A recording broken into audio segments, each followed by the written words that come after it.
secara tradisional kita ini sebetulnya adalah sebuah metode herbal infusion ya, atau cara menginfus maserasi dengan menggunakan minyak pembawa ya, herbal di dalam minyak ya.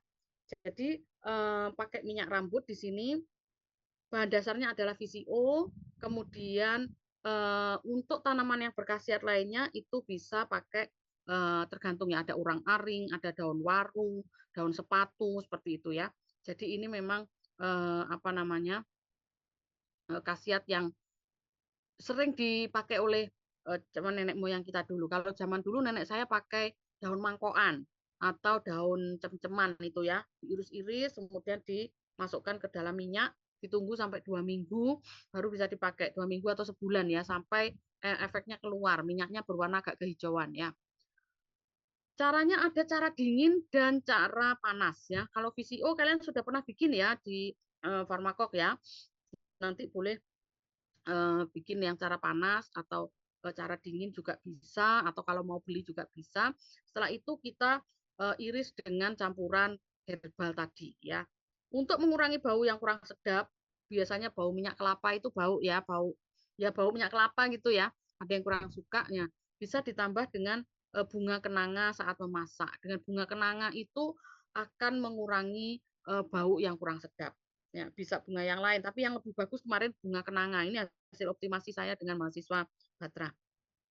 Baik, ini adalah contohnya resepnya saya ambil dari Ayurveda dari India.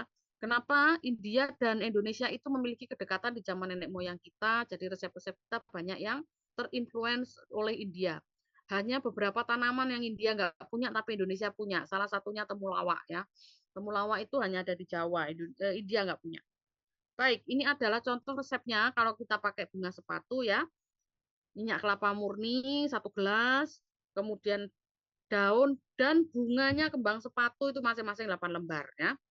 Oke, daun kembang sepatu itu kaya akan flavonoid ya, sedang diteliti oleh mahasiswa Bu Neni, mahasiswa internasional yang dapat beasiswa dari Avaria ya untuk skripsi, untuk skincare. Nah, oke.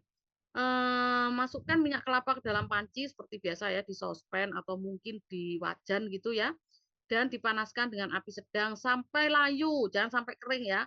Jadi sampai layu. Ini adalah cara panas. Cara dinginnya itu diinfus ya, jadi dimaserasi selama kurang lebih 2 minggu ya. Herbal infusion itu ya. Ini kalau mau cepat ya. Ada kelemahannya ya, asam laurat di minyak kelapa akan terputus ya. Karena apa?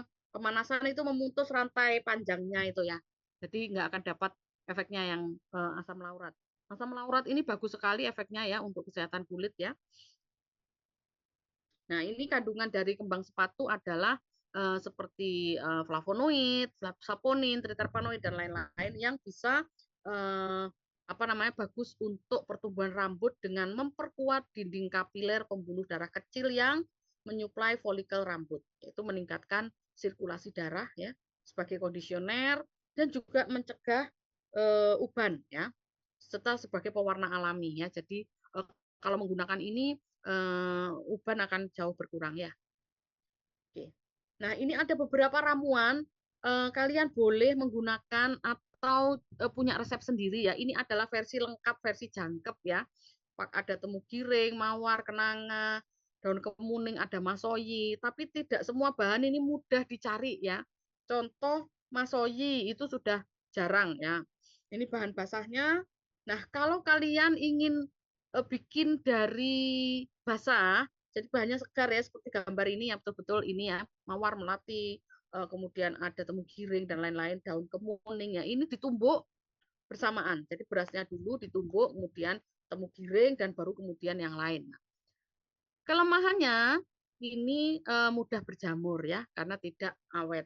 Kelebihannya tentu karena segar, baunya lebih enak ya, baunya lebih fresh, kita bisa dengan sangat nyaman mengaplikasikannya. Ini kalau memang kalian ingin setiap mau luluran bikin ya. Oke, kalau kering semuanya wajib dikeringkan ya. Nanti akan jadi seperti ini, serbuk ini. Nah, Bu, saya ingin kering tapi dibentuk cake gitu ya. Boleh, jadi dibulat-bulat, nanti pakai air mawar, dibulat-bulat dipencet supaya pipih ya.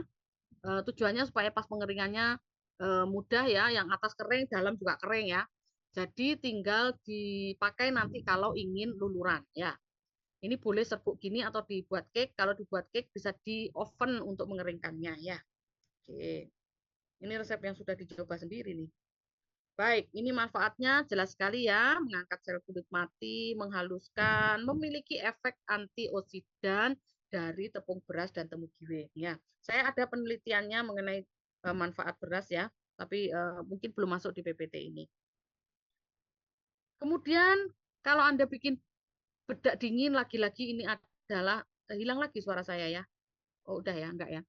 Eh, pakai tepung beras Masoyi ada 10 sari. Kalau nggak ada 10 sari Masoyi apalagi boleh tepung beras sama tepung bengkoang saja. Ya, ini sudah bagus. Jadi sama kita bulat-bulatnya kok bisa bulat Bu? Ya karena sebelumnya dibuat sediaan pasta ya.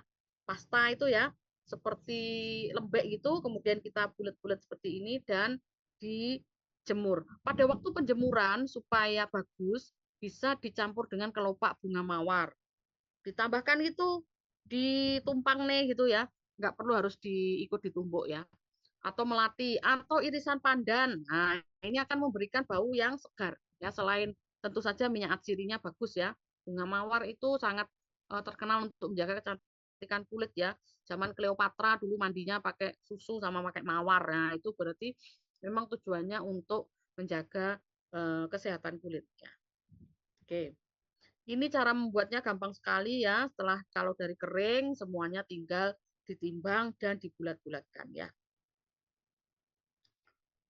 Nah, ini efeknya bagus sekali mengurangi minyak berlebih, membantu mengurangi paparan UV dan mencerahkan wajah. Jadi melindungi atau sebagai sunblock alami ya. Ini contoh penelitian beras yang untuk antioksidan ya. Oke, dan ini kayaknya sebelumnya nggak apa-apa kalian nggak akan ini tapi sedikit aja ya saya sampaikan ya. Ada aromaterapi ya yang saya jelaskan. Aromaterapi itu banyak sekali ya. Jadi aromaterapi adalah terapi menggunakan aroma ya. Hidung kita ini adalah jalan paling cepat untuk menuju ke saraf pusat ya. Lewat hidung ini paling mudah ya. Maka dari itu kalau lewat olfaktori pakai penciuman akan lebih mudah ini apa namanya masuk ke naik ke saraf pusat dan juga memodulasi neurotransmitter ya. Contohnya bisa untuk relaksan, bisa untuk orang yang insomnia ya, supaya bisa tidur dengan nyenyak ya. Juga bisa menembus kulit ya, bisa minyak atsiri yang dipakai sebagai aromaterapi itu komponen kimianya adalah monoterpen ya dengan berat molekul yang sangat ringan. Makanya dia dengan mudah bisa menembus ke dermis. Jadi nggak hanya epidermis ya, tapi bisa ke dermis. Oke. Di sini kita hanya akan bahas potpuri dan ramuan bedah rempah mandi. Ini saya ambil dari Wikipedia bagaimana apa namanya definisinya ya. Kemudian manfaatnya ini salah sedikit aja ya dari banyak manfaat aromaterapi ya bisa menormalkan metabolisme dan pernafasan bagi yang kena sinus, mungkin batuk, pilek dan lain sebagainya, melembabkan dan mengurangi racun pada kulit ya. Kalian ingat metode timung atau spa itu ya? Spa itu yang kita dikurung begitu ya dengan diuap. Nah, itu banyak sekali manfaatnya ya diuap-uapnya dengan menggunakan ramuan-ramuan herbal yang memang memiliki aromat ya. Contohnya daun-daunan yang wangi dan lain sebagainya. Nah, tujuannya apa dengan uapnya kita tampung supaya uapnya bisa masuk ke kulit ya sehingga bisa mengurangi racun pada kulit. Juga bisa membuat rileks, mengurangi kecemasan, dan membantu membuat tidur lebih berkualitas. Ya. Seperti saat ini Bu Neni sedang meneliti khasiat minyak atsiri untuk antidepresan ya, pakai hewan coba mencit ya.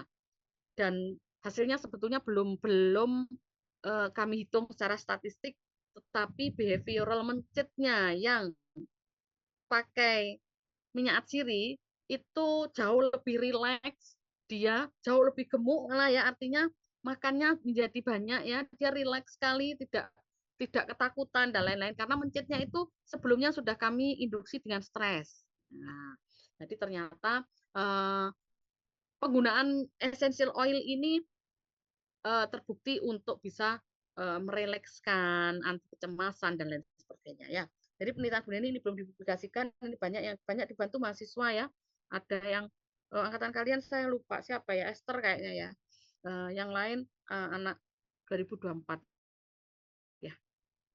Baik, potpuri kita ini yang paling mudah kita buat adalah campuran dari bahan tanaman kering yang memiliki aroma harum secara alami. Tujuannya apa? Ini bisa untuk mengharumkan ruangan, mencegah serangga dan juga mengurangi polusi. Juga bisa mengurangi jamur ya.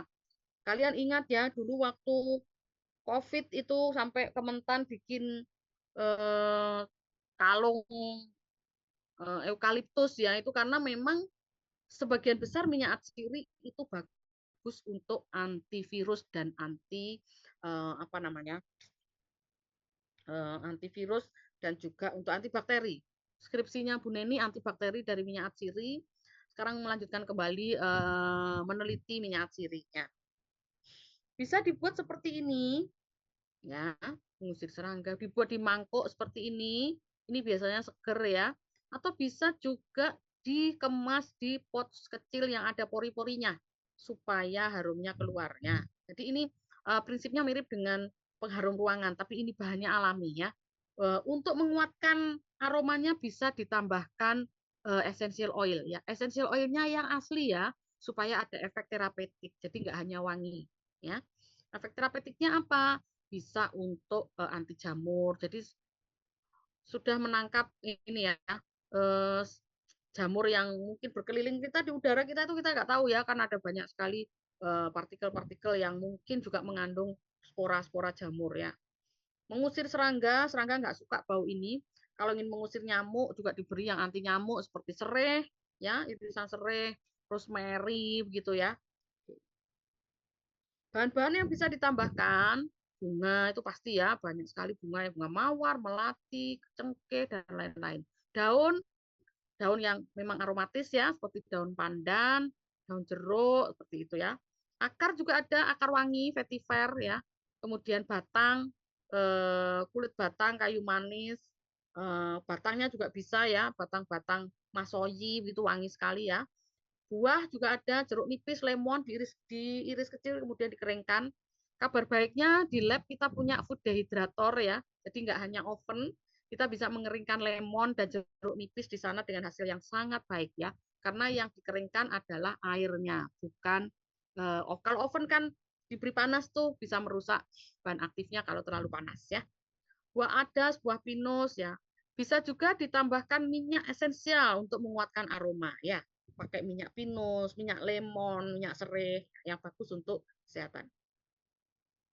Oke, ini contoh resep. Ini sekali lagi resep versi jangkep ya. Kalian boleh memodifikasi ya. Bu, nggak ada, kami nggak ketemu akar wangi, bla bla bla ya, silahkan diganti ya.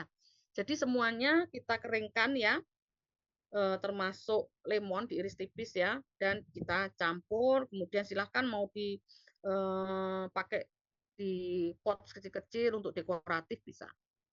Oke. Uraian bahan hampir semuanya mengandung bahan aktif sebagai minyak atsiri yang bagus untuk kesehatan ya. Ya, ini diambil memang yang aromatis ya. Ini ya nanti bisa sendiri ya. Lemon itu mengandung limonen yang bagus sekali ya. Jeruk nipis juga. Tergantung kalau kalian inginnya sitrusi ya, cari-cari yang sitrus ya. Saya inginnya woody ya, cari-cari bahan yang dari kayu dan resin begitu ya. Saya inginnya floral ya, cari bahan-bahan bunga. Kalau mau dicampur ya semua bisa ya. Oke. Ini khasiat akar wangi. Kayu manis ini bagus untuk antibakteri ya, sehingga meletakkan ini bisa mengurangi infeksi bakteri yang mungkin ada di udara sekitar kita. Baik, terakhir ini ramuan mandi rempah ya. Ramuan mandi rempah ini dibuat dari bahan kering dan segar yang memiliki khasiat tertentu untuk kesehatan kulit ya. Pernah dengar ya pasti ya. Nah, setelah apa namanya? Dilulur, masker, mari kita berendam dengan mandi rempah ya. Pakai bahan-bahan alami yang baunya enak dan juga bermanfaat kesehatan ya. Sekarang hampir semua populer ya, kalau di spa itu dengan ditambah mandi rempah itu harganya jadi naik gitu ya. Mandi rendam namanya itu harganya jadi naik ya. Oke. Nah, untuk hasil yang maksimal disarankan sebelumnya menggunakan lulur dan lain sebagainya ya. Ini contoh ramuan, sekali lagi Anda boleh memodifikasi ya. Saya ingin jeruk purutnya dominan, Bu, silahkan ditambah ya. Saya ingin eh, tambah kelopak mawar, boleh nanti ditambahkan setelah air mandinya kita sebar ya. Kenapa kok cuma 400 mili tadi ya? Ini karena untuk biangnya. Cara pembuatannya persis seperti dekokta. Kalian rebus dulu ya, kemudian disaring dan airnya itu kita encerkan dengan air mandi ya. Boleh di bak, boleh di bed up ya. Mungkin berapa liter gitu ya. Setelah itu kita pakai untuk berendam ya sampai airnya menjadi dingin. Untuk khasiat masing-masing bahan bisa dicek sendiri ya. Jelas sekali ya, pandan, serai. Tadi kan pandan juga untuk astringen ya, serai untuk apa namanya? Merilekskan, dengan uplifting juga ya, lemon, serai itu uplifting ya, meningkatkan mood dan juga meningkatkan apa namanya? Mood dan juga rileksan ya. Nah, jeruk purut dan lain-lain. Nah, ini cara bikinnya persis seperti bikin dekokta untuk makan dalam, tapi boleh kita tambah juga dengan nanti saya ingin taburkan kelopak mawar, Bu, silahkan mawar segar ya, akan menjadi lebih jos ya. Baik, sepertinya saya sebetulnya ingin menyampaikan saja bahwa produk-produk aromaterapi sekarang sedang naik daun ya, nilai ekonominya sangat tinggi. Jadi ini bagus untuk ini apa namanya? Wirausaha.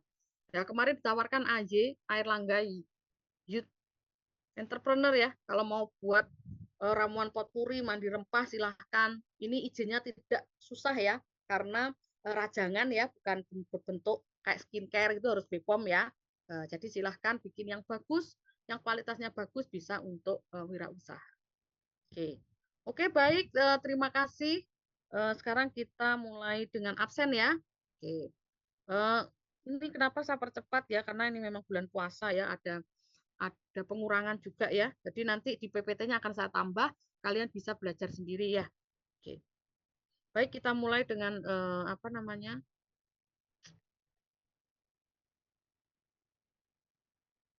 Sebentar, saya buka dulu ya absennya.